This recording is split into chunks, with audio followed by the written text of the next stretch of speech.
So you were honored recently by Elle at their Women in Hollywood event, and your acceptance speech went viral as far as I saw.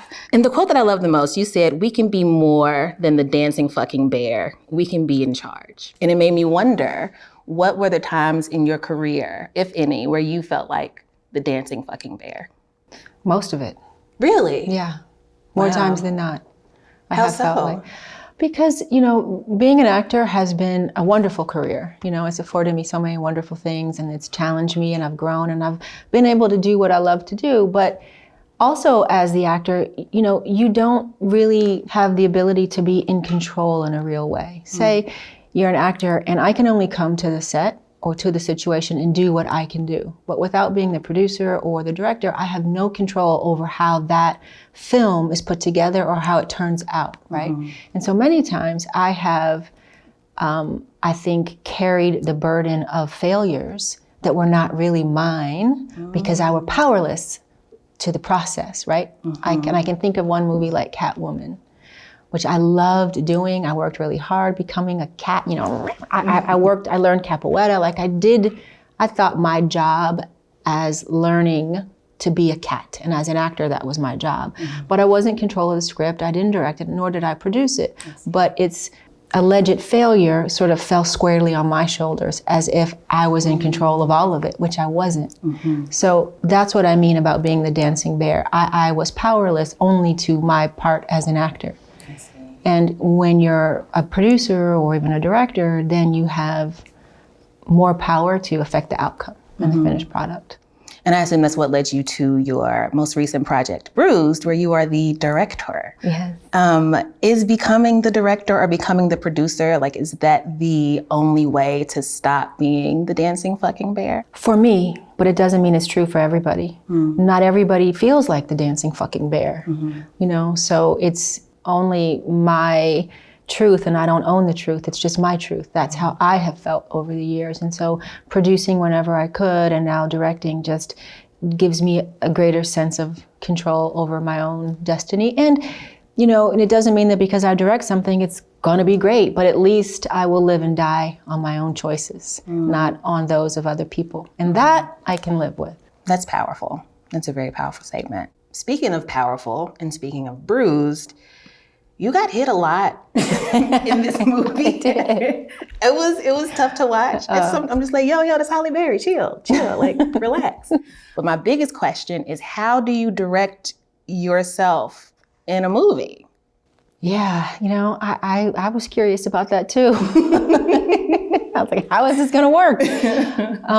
Part of it for me was trusting myself and my own instincts. I've been working as an actor for 30 years. So there's so many things I've learned along the way. I've studied at different schools, different places with different teachers, different outlets. So there's a wealth of information and knowledge about the craft that I've accrued over the years. And in this moment, I had to rely on myself and my own instincts.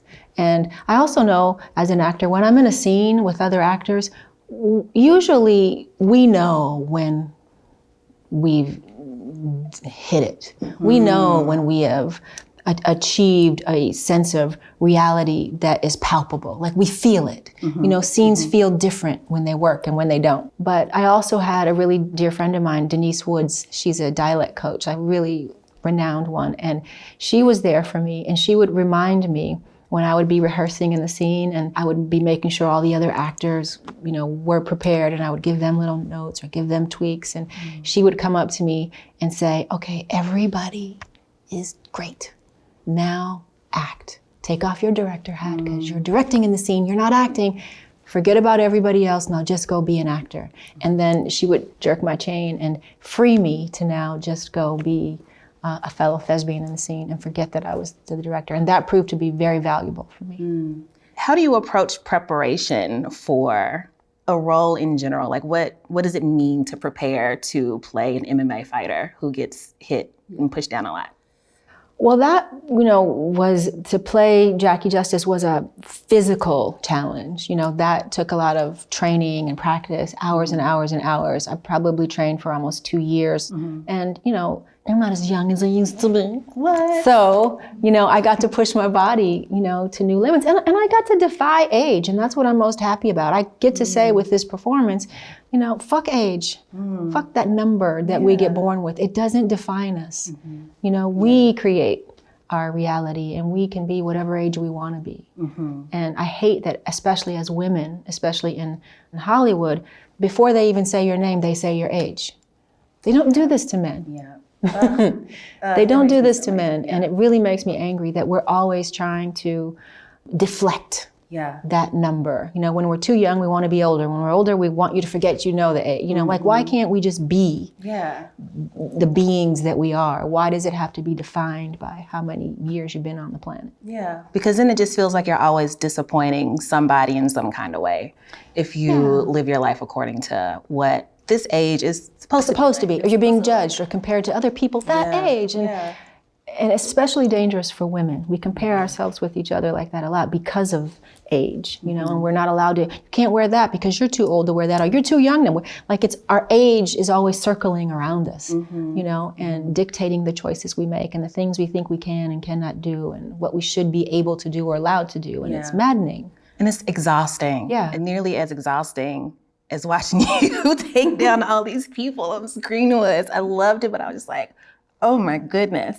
Did you hurt yourself at all? Was there a body double? Was it like really you in all of those scenes taking people down? Is it part of the magic that I'm not allowed to know? No, it was really me. Wow. All of our bodies are so unique. So you start to put in a body double with those clothes, you're going to tell right away. So I had worked on John Wick before this, and what I learned from Chad Stahelski on that movie and Keanu is that when you're playing a lot with doubles, you have to shoot it in certain ways to hide that it's not the person, right? So you're very limited. But when the performers really do it themselves, as a director, I was free. I was like a kid in a candy store. I could shoot any way I wanted to shoot because it was really me and Valentina Shevchenko. She's the UFC flyweight champion. I can tell in looking at your face and how you just lit up that freedom is worth the breaking of bones. I read that you broke 3 ribs, I think, on John Wick. On John Wick 3 and on Bruise 2. 2 days into a 5-day fight sequence, our big fight at the end, beginning of day 2, I broke 2 ribs. Wow. Because I'd broken ribs in John Wick, I knew exactly what that felt like. And I knew that it had happened. But I also knew that I had worked so hard to get this movie made, to raise the money, to defy the odds, all this training I did with Valentina on my own. I knew that if I told somebody, I broke some ribs, they would shut me down. And it would be the end of the film. And I would probably never recapture it. I think I would have missed the moment, if I had to wait. Sorry to interrupt. Does that mean that you didn't tell anybody that you broke ribs when you felt it? No. I told one person, and that person said to me, be a real fighter in this moment, suck it up and keep on going. They will shut you down and you probably won't come back to this. And in that moment, I saw my dream dying so hard, and I thought, watch me suck it up. Like them wings, huh? Watch me suck. Right, we pushed through it. Wow. Yeah. So you just went to work the next day, broken rib. Yep.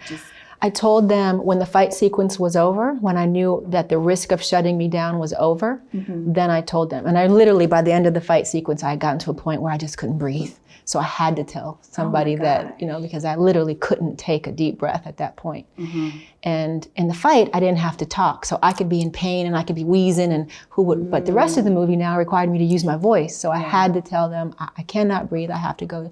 So I went to the hospital, and that's when I found out I had 2 broken ribs. And we didn't even miss a day because this was on a Friday. So by the time Monday came around, I had 2 days of rest, and then I was ready to go back at it. And then we just sort of shifted our schedule a little bit, and I put all the other heavy physical scenes of fighting towards the end of shooting so that I could at least have a month of a little bit of recovery so my ribs could heal a little bit. And then I just continued on with the film.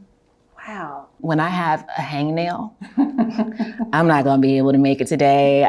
It's just too much for me. I don't believe that. That's not true. I don't believe it. And we're going to go with that version of the story. I love it. Speaking of bodies, I was also very taken by the love scene between your character, Jackie Justice, and Sheila Adam, who plays your trainer. And I think I can name one other time maybe I've seen two Black women in an intimate scene in a film. I'm so curious about how you approached that particular sex scene. I don't want to insult men, but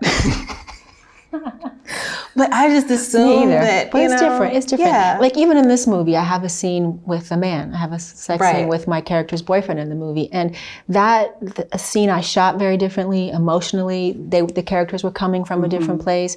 Their love scene reflected the dynamic of their relationship. They kind of had this love-hate. They were both fighters, so they fought during their love making or their sex scene. Fighting was the way they had learned to communicate, and that felt normal for them. And I think that man loved her.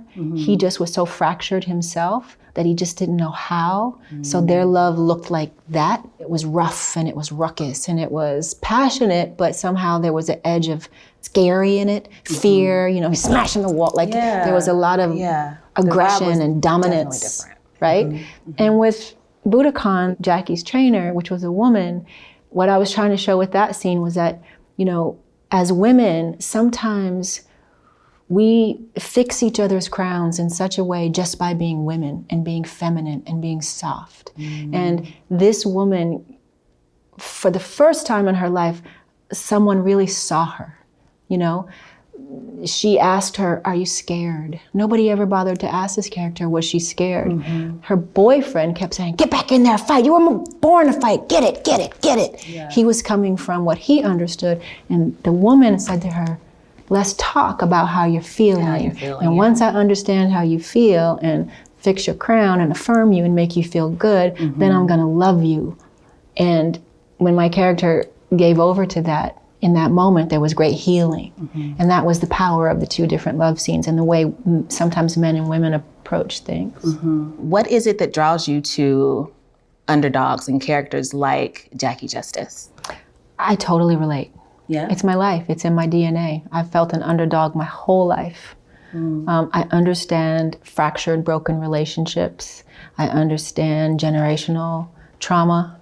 I understand alcoholism, drug addiction, sex addiction. All of these things have been things that I've had to go through, and not only survive, but figure out ways to thrive within those situations, So I'm always drawn to characters that are fractured and broken and fighting I feel like I'm a natural born fighter. It's inside me. Yeah, it definitely comes across on screen. I love that because you have to worry about nothing. Like the more jacked up I looked, the better it was for the day. I was up all night drinking bourbon, great. Yes. I'm gonna look great in the morning. Like it was so good not to have that pressure or that expectation, to just let it be what it was, and it was all good. It serviced the character, right? That you just answered my question. I was going to ask about the weight of words like gorgeous and pretty and most beautiful woman in the world, which sound great and lovely, but also terrifying and like suffocating. Did you find that? Find that? And you know what? And this is a hard thing to say because people will probably give me shit and feel like, oh yeah, right, Halle Berry. But the truth is, what I long for is for somebody to come up to me and say, "Oh my God, I love your work," or "You are a wonderful actor," or "You are a great mom. You fought for that Senate Bill 606. I'm proud of you." Yeah. But it's always just, "You're beautiful." Yeah. And I have worked so hard to be more than that, And it's hard for people to hear me say that because they're like, "Oh, poor you, Halle Berry." But I've just longed to be so much more than that. I would be run out of my entire community if I did not ask you at least one question about BAPS. I love BAPS. I'm certain this is not the first time that you've heard it, but it just makes me feel so good. But the thing that I wonder as I'm seeing people dressing up as the lead characters in the movie is how blackety black those characters are. Blackety black. Blackety black. Blackety black. Yes. I know. And they're beloved in our community, And I knew it at the time that they would be beloved, Yeah. They in Robert Townsend really made me understand why they would be beloved. It was a real depiction of of us in a really beautiful way. And it takes one to be one, to know one, to understand it. Really, you know what I mean? And that's a role that I'm really, really proud of. Yeah. I feel like now there's this current of unapologetic Blackness that really, really celebrates those images and depictions of Black people, especially Black women. But did you find that it was received with the same sort of energy?